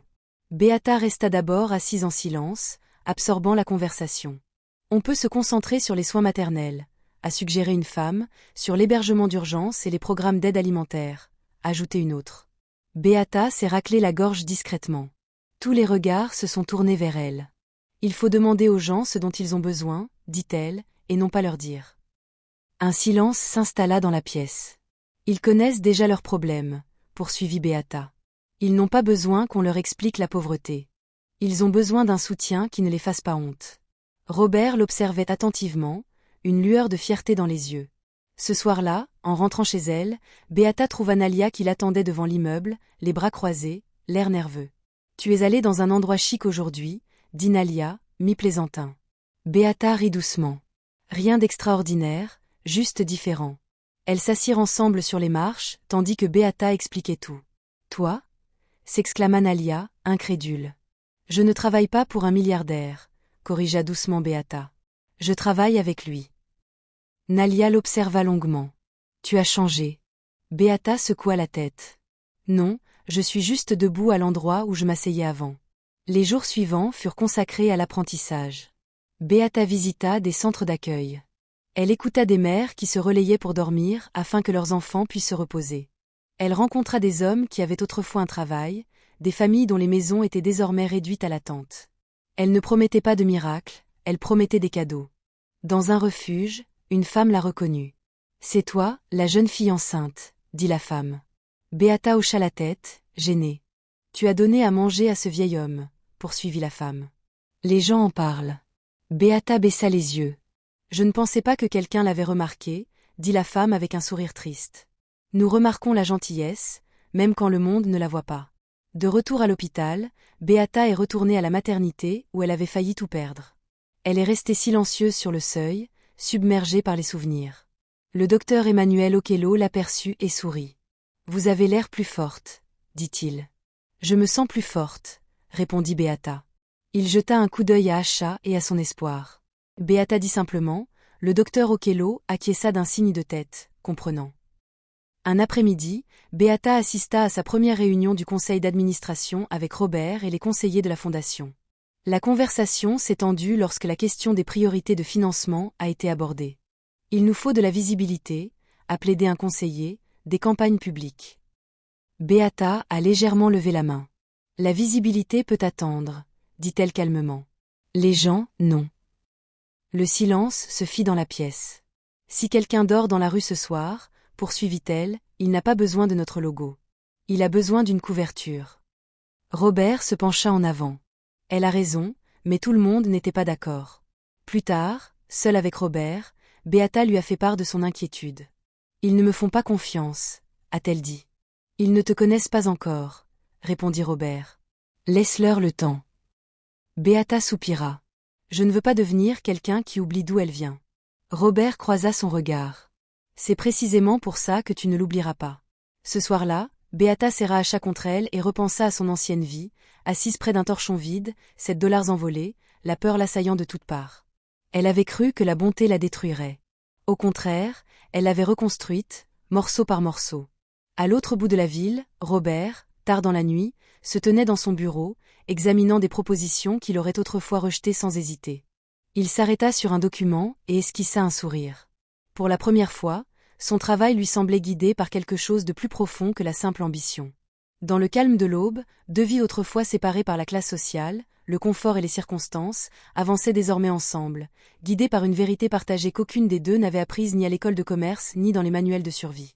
Le véritable changement ne commence pas par le pouvoir. Il commence par l'écoute. Alors que Beata Abimana fermait les yeux, l'épuisement l'emportant enfin dans le sommeil, elle savait que le chemin à parcourir serait semé d'embûches. Mais pour la première fois de sa vie, elle n'était pas seule. Le succès ne s'acquiert pas sans effort. Pour Beata Abibina, elles se sont accompagnées de résistance, de méfiance et d'un fardeau qu'elle n'avait jamais porté auparavant. L'action de la Fondation a débuté discrètement par la distribution de bons de logement d'urgence, le soutien hospitalier aux femmes enceintes et la distribution de nourriture par des commerçants locaux, plutôt que par des dons directs. Beata tenait à utiliser le même marché où elle vendait autrefois ses fruits, en rémunérant équitablement les commerçants, afin que la dignité soit respectée de tous. Au début, cela fonctionna, puis les gens commencèrent à parler « on l'exploite », murmuraient certains, « c'est le projet du milliardaire », disaient d'autres, « bientôt, elle oubliera d'où elle vient ». Beata entendait tout. Un après-midi, après une longue journée passée à visiter des centres d'hébergement, elle est rentrée au bureau et a trouvé des voix qui s'élevaient dans la salle de réunion. « Ce n'est pas tenable », a lancé un conseiller. « Il nous faut des chiffres, des rapports, des preuves. » Robert Cato, la mâchoire serrée, se tenait en bout de table. « Nous ne dirigeons pas une usine, vous dirigez une fondation, » rétorqua le conseiller, « et les donateurs veulent une structure. » Beata s'arrêta devant la porte, la main suspendue au-dessus de la poignée. Elle prit une inspiration et entra. « Puis-je parler ?» demanda-t-elle calmement. Un silence se fit dans la pièce. « Tu veux une preuve ?» poursuivit Beata d'une voix calme. « Viens avec moi, marche dans les rues la nuit, assieds-toi avec les femmes qui dorment à tour de rôle pour que leur bébé puisse respirer, voilà ta preuve. » Certains évitaient son regard. « Nous pouvons rédiger des rapports, dit-elle, mais nous ne pouvons pas perdre de vue les personnes qui y figurent. » La réunion s'acheva sans qu'aucune solution ne soit trouvée. Plus tard, Robert trouva Beata assise seule dans son bureau, le regard dans le vide. « Ils n'écoutent pas, dit-elle doucement. « Ils écouteront, répondit Robert. Tu es en train de changer leur façon de voir les choses. » Beata secoua la tête. Le changement fait peur aux gens. Oui, acquiesça Robert, mais la stagnation aussi, ajouta Nalia le soir même, apportant des haricots cuits soigneusement enveloppés dans un linge. Tu as l'air fatigué, dit Nalia. Ah bon?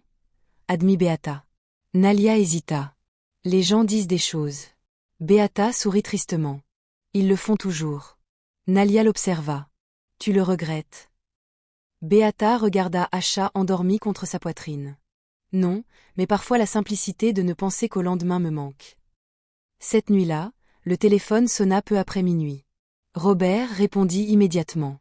Il y a eu un incident, dit un membre du personnel d'un ton urgent. Dans l'un des refuges partenaires, une femme est en plein travail. Il y a des complications. Beata était déjà réveillée avant que Robert n'arrive à son appartement. J'arrive, dit-elle en attrapant déjà son écharpe. À l'hôpital, le chaos les accueillit. Une jeune femme, allongée sur un brancard, hurlait de douleur. Ses vêtements étaient trempés de sueur et de peur. « Je n'ai pas d'argent », s'écria la femme. « Je vous en prie, ne me renvoyez pas. » Beata se déplaça instinctivement à ses côtés. « Tu es en sécurité », dit-elle fermement en lui serrant la main. « Tu n'es pas seule. » Le docteur Emmanuel Okello apparut quelques instants plus tard, une lueur de reconnaissance traversant son visage. « Elle a besoin d'une opération », dit-il rapidement. « Immédiatement. » Une infirmière hésita. « Il y a de la paperasse. »« Faites-le », dit Robert sèchement. « Je m'en occupe. » Les heures passèrent. Beata était assise dans le couloir avec Nalia, le cœur battant la chamade tandis que des souvenirs la submergeaient. Douleur, peur, impuissance.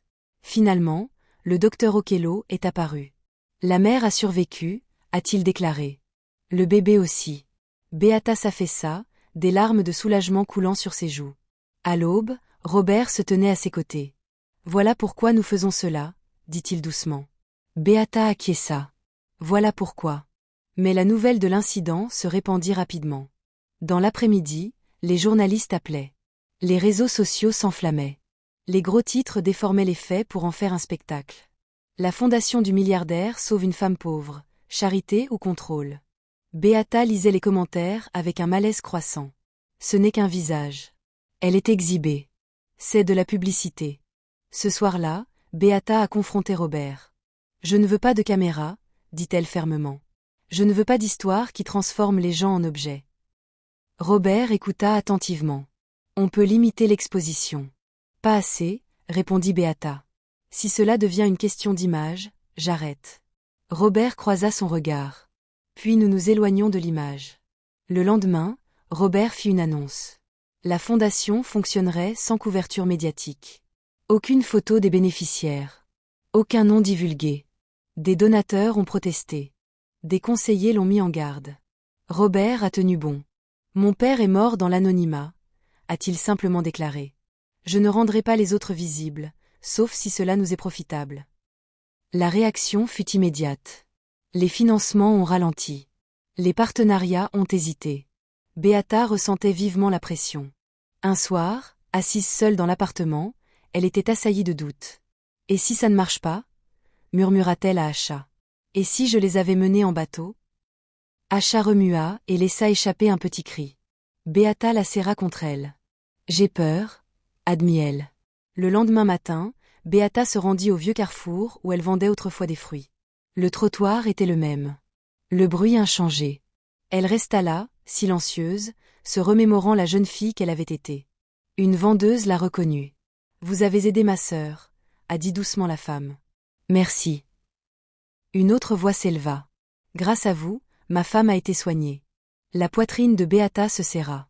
Le changement n'avait peut-être pas besoin d'applaudissements. Il avait peut-être besoin de constance. Cet après-midi-là, un appel est arrivé.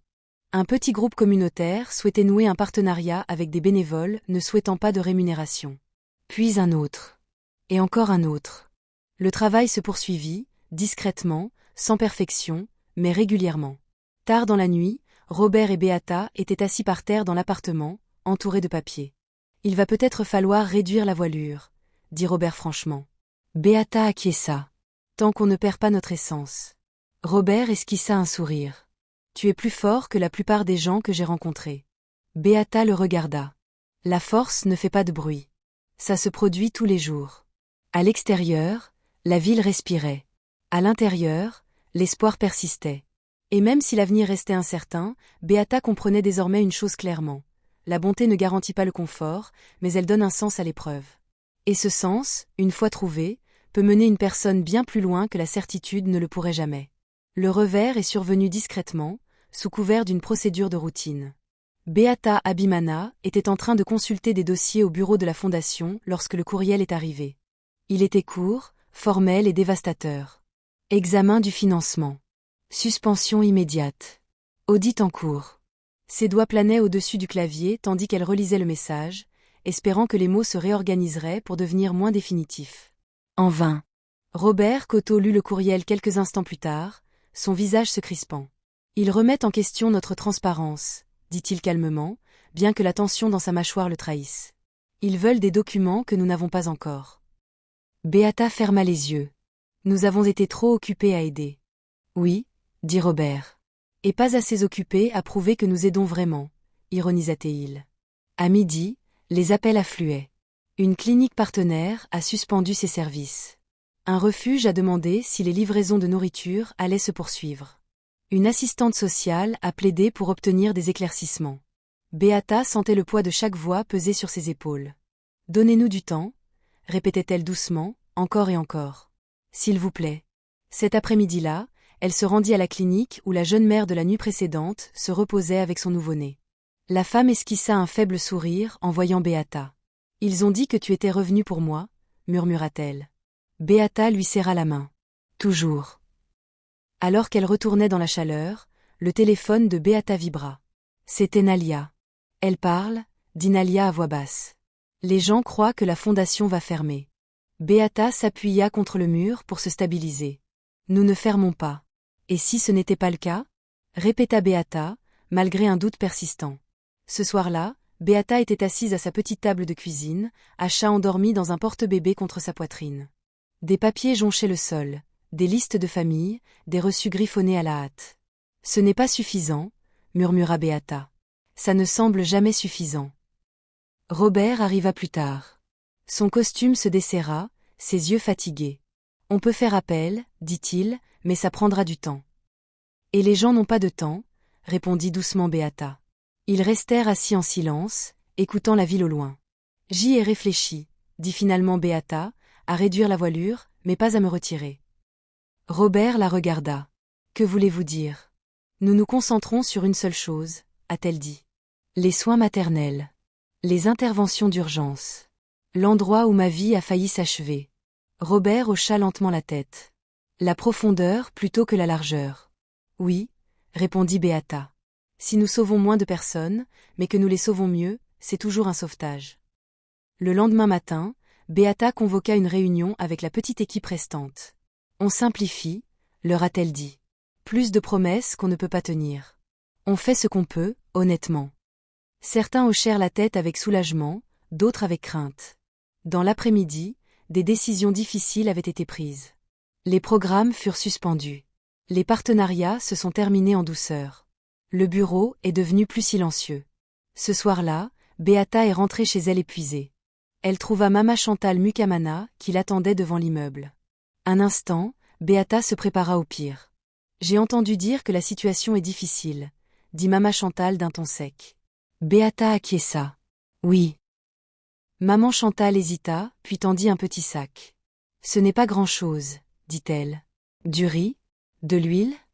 Beata la regarda, surprise. « Tu n'es pas obligée. »« Je sais, » l'interrompit maman Chantal, « mais tu as aidé les autres. »« Je peux vous aider. » Beata accepta le sac, la gorge serrée. « Merci. » Maman Chantal se redressa, mal à l'aise. « Les gens changent, dit-elle.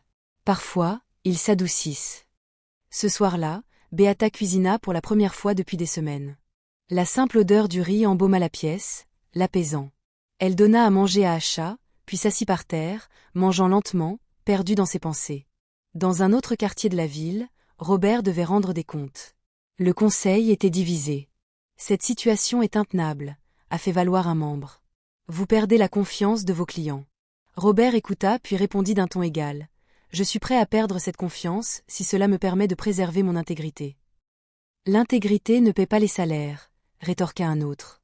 Robert se leva. « Alors peut-être que le système doit changer. » Il est parti avant que la dispute ne dégénère. Tard dans la nuit, Robert est retourné voir Beata. « Je suis fier de toi », a-t-il dit doucement. Beata leva les yeux, surprise. « Pourquoi ? » « Pour avoir privilégié les personnes aux apparences, » répondit-il. Elle esquissa un sourire. « C'est la seule solution que je connaisse. » Le lendemain matin, une femme s'est présentée au bureau de la fondation avec un bébé emmailloté. « On m'a dit que vous pouviez m'aider », a-t-elle dit avec hésitation. Beata a avalé. « On peut essayer. » Ils ont trouvé de la place.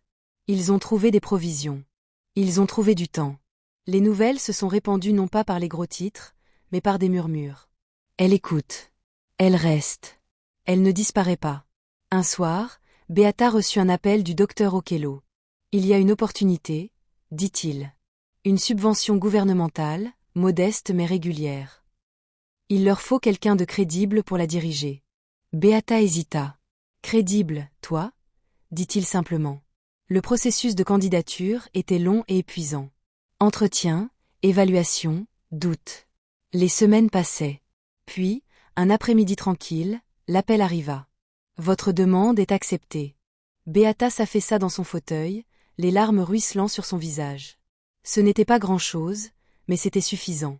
Ce soir-là, Beata et Robert étaient assis ensemble. Les papiers étaient de nouveau étalés, cette fois avec un espoir prudent.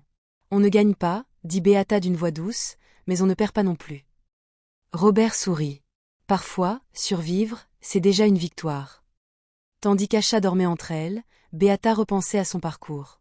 La bonté lui avait coûté $7, puis sa maison, puis ses certitudes. Mais elle lui avait aussi apporté une communauté, un but et une force insoupçonnée. Dehors, la ville bourdonnait d'une vie indifférente, implacable. À l'intérieur, Beata Abimana s'accrochait à une vérité qu'il avait portée jusqu'ici. Quand le monde résiste, il n'est pas nécessaire de lutter davantage. Tu dois te montrer plus ferme. La stabilité. Quand elle est enfin arrivée, elle m'a paru étrange. Beata Abimana se réveillait chaque matin en appréhendant une nouvelle crise, un nouvel appel, une nouvelle pénurie, un nouveau problème qui risquait d'anéantir tout ce qu'ils avaient construit. L'incertitude l'avait si longtemps accompagnée que le calme lui paraissait presque suspect.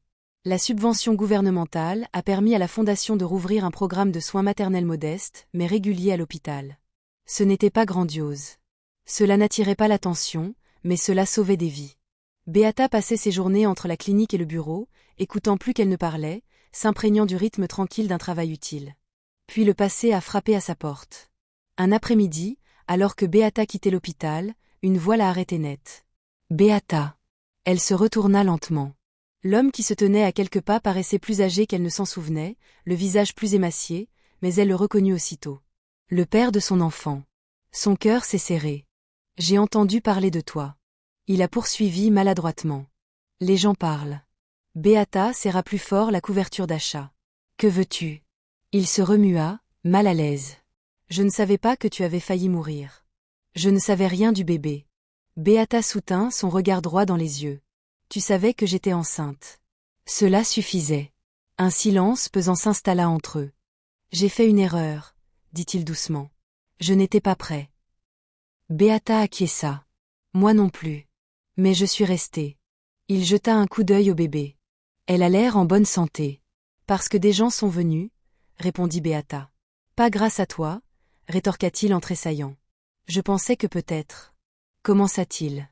Non, interrompit fermement Beata. Ce ne sont pas des retrouvailles. C'est une limite. Il déglutit. Je n'ai pas grand-chose, mais je peux aider maintenant. Beata l'observa longuement. Servez-vous d'abord, dit-elle doucement. Ensuite, nous parlerons. Elle se retourna et s'éloigna d'un pas assuré.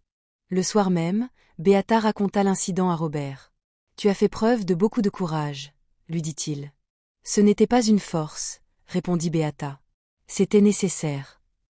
Quelques jours plus tard, des tensions refirent surface, cette fois-ci au sein même de la fondation. Certains membres du personnel se sentaient débordés. D'autres craignaient l'épuisement professionnel. On ne peut pas continuer comme ça, a admis une infirmière. Même avec les fonds, Beata écoutait attentivement. On mettra en place des roulements d'équipe, dit-elle, et on dira non plus souvent. Mais les gens vont souffrir, objecta quelqu'un. Oui, répondit Beata d'une voix douce. Mais si nous nous effondrons, d'autres souffriront.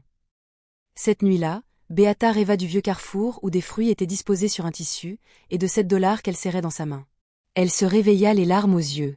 Le lendemain matin, Robert la convoqua à une réunion. Il y a de la pression, dit-il franchement.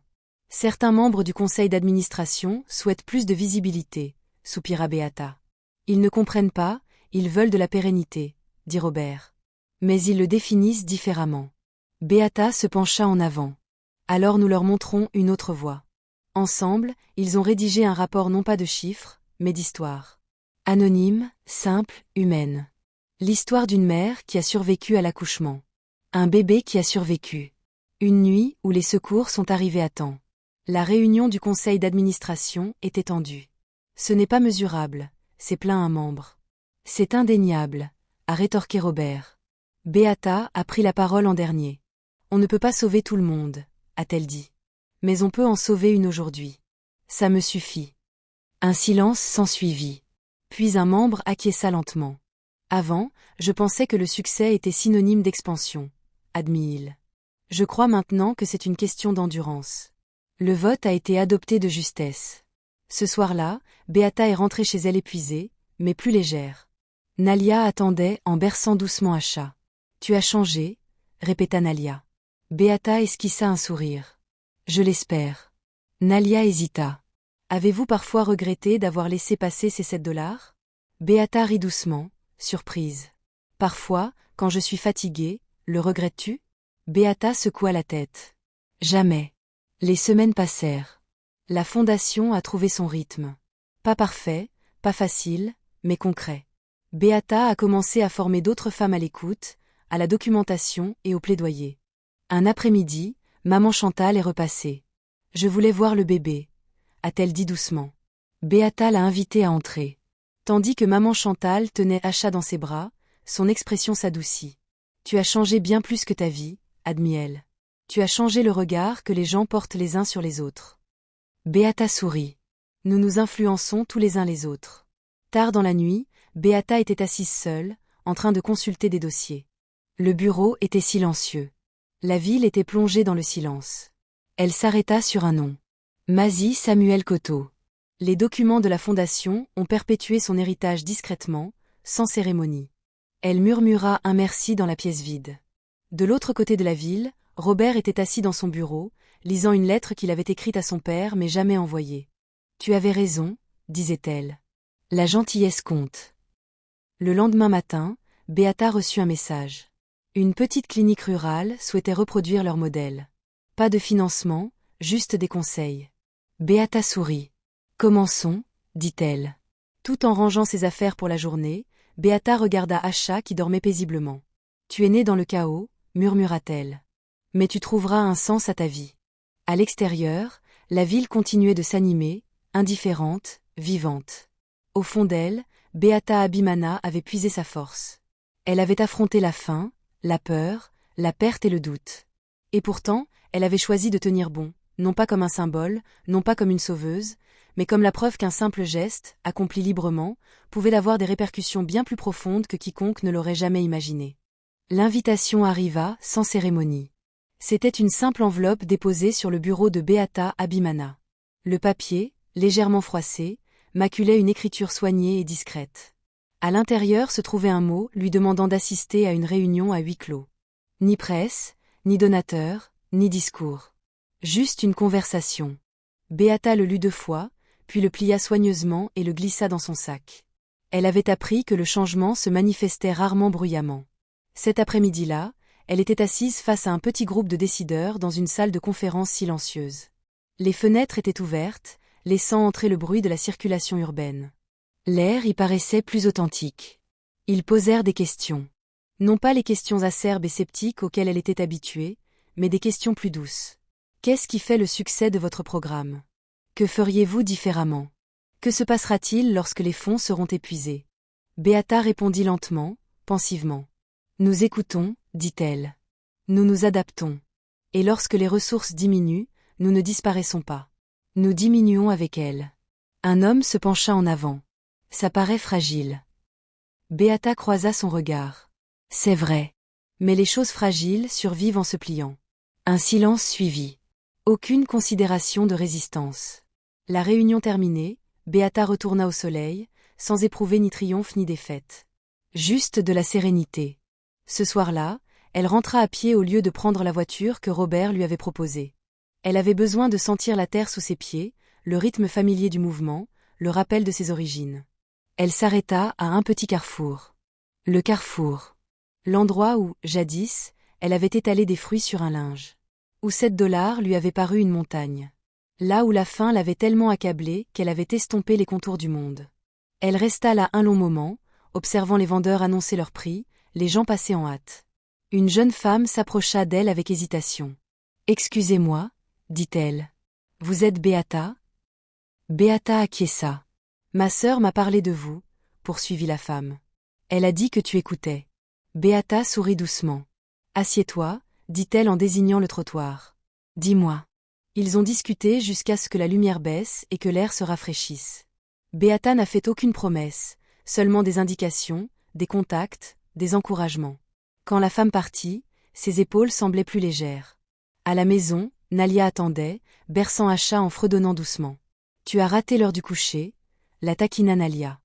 Je sais, dit Beata en embrassant le front d'Acha, qu'elle me pardonne. Nalia observa le visage de Beata.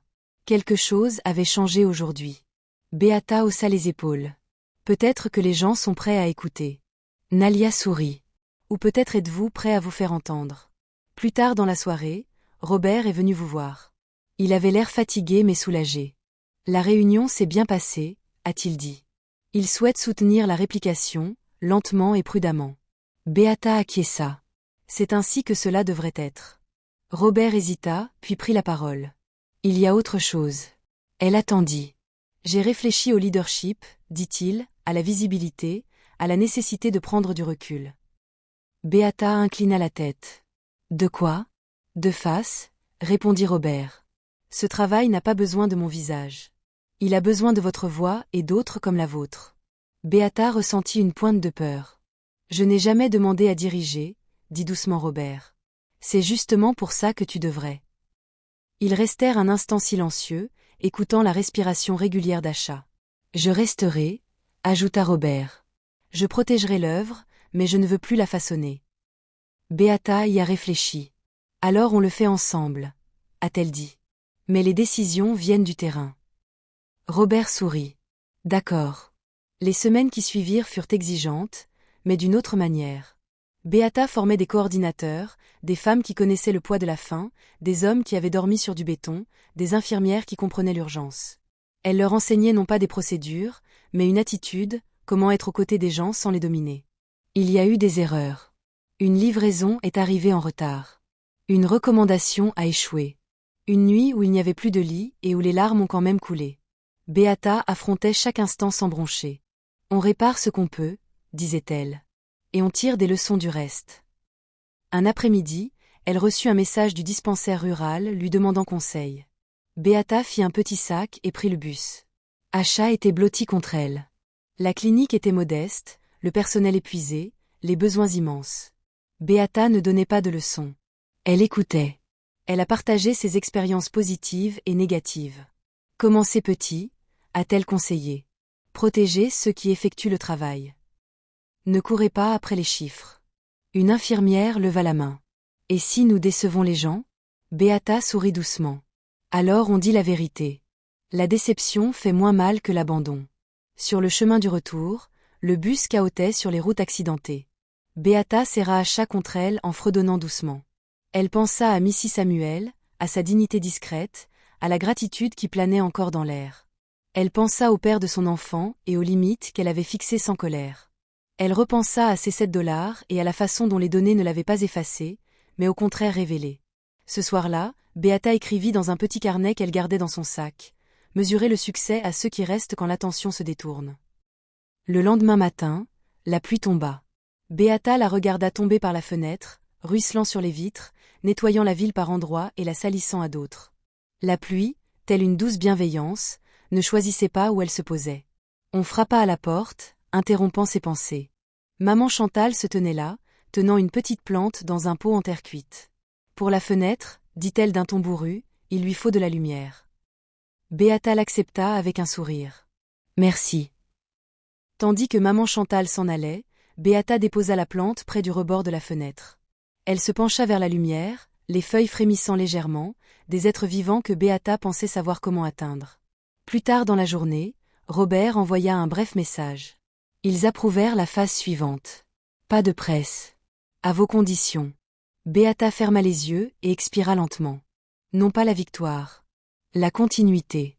À la tombée du soir, elle berça doucement Acha et murmura. Tu es né dans une histoire qui a commencé avant toi. Un jour, tu écriras ton propre chapitre. Acha remua puis se calma. Dehors, les lumières de la ville s'allumèrent. À l'intérieur, Beata Abimana ressentit quelque chose qu'elle ne s'était pas autorisée à ressentir depuis longtemps. La paix, non pas comme une fin, mais comme un rythme. Le travail allait se poursuivre. Les besoins persisteraient. Le doute reviendrait. Mais elle avait appris à tenir bon.